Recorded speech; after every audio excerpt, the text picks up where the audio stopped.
नमस्कार, मी विजया. संवाद live TV मध्ये आपलं स्वागत. घेऊयात राज्यातील महत्त्वपूर्ण बातम्यांचा वेगवान आढावा. संवाद सुपरफास्ट.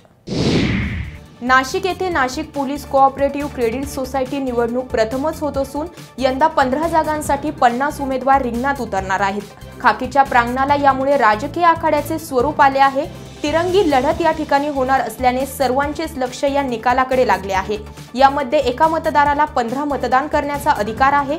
हे मतदान रविवार दिनांक 20 जानेवारीला सकाळी 8 ते 4 वाजेपर्यंत होणार आहे. या ठिकाणी 20 मतदान केंद्र असणार आहेत. बेसुमार पाणी वापरणाऱ्या पुणे महापालिकेला जलसंपदा विभागाने दणका दिला, तर दुसरीकडे प्रशासनाच्या निष्काळजी कारभारामुळे पुण्यातील सिंहगड रस्ता नौशा मारुती चुनाभट्टीजवळील परिसर जलमय झाला आहे.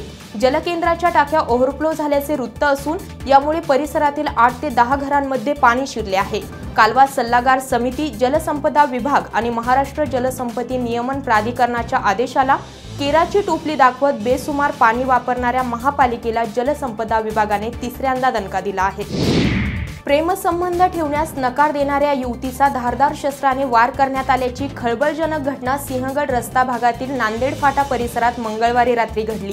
या घटनेनंतर पसार झालेल्या लक्ष्मण तुकाराम धावडे याला खुनाचा प्रयत्न केल्याप्रकरणी पोलिसांनी ताब्यात घेतले. या घटनेत युवती गंभीर जखमी झाली असून तिच्यावर खासगी रुग्णालयात उपचार सुरू आहेत. तर जखमी झालेली युवती कात्रज भागातील आहे. युवतीने याबाबत सिंहगड पोलीस ठाण्यात फिर्याद दिली आहे. जुने नाशिक परिसरातील गंजमाळ पोलीस चौकीजवळ अरबाज पठाण याला ठार मारण्यात आले होते.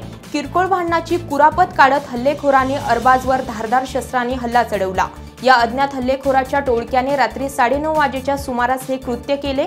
त्या अनुषंगाने या गुन्ह्यातील हल्लेखोरांपैकी 9 संशयितांना मल्हारखान झोपडपट्टी परिसरातून पोलिसांनी ताब्यात घेतलंय.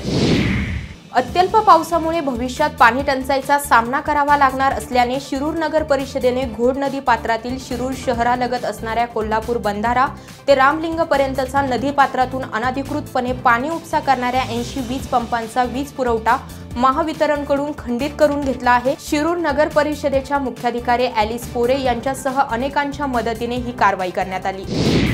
महाराष्ट्र राज्य परिवहन मंडळाच्या आगारातून सुटलेल्या बसचा भीषण अपघात झाला. सकाळी पेठ पुणे ही बस 6:30 वाजेच्या सुमारास गोळशी फाटा परिसरात पलटी झाली.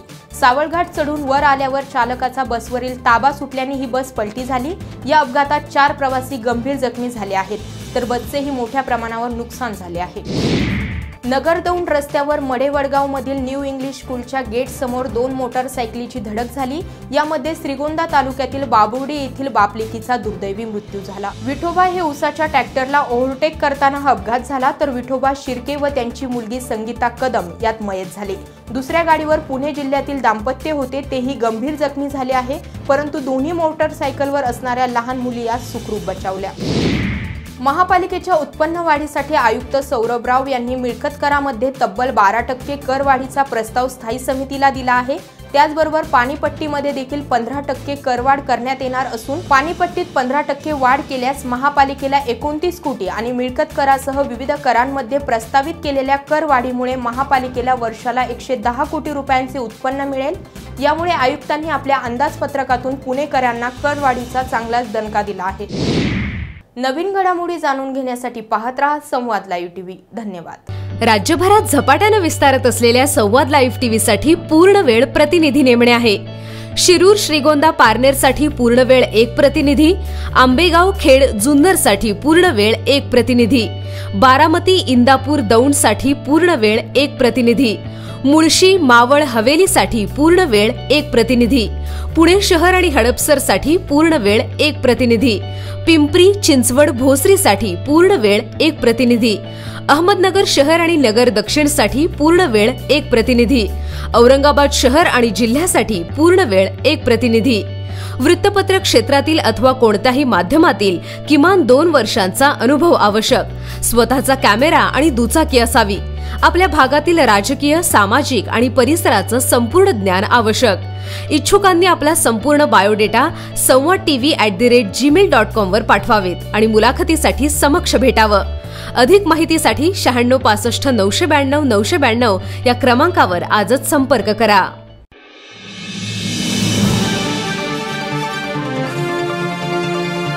संवाद लाईव्ह टीव्ही, आपला विश्वास, आपलं चॅनल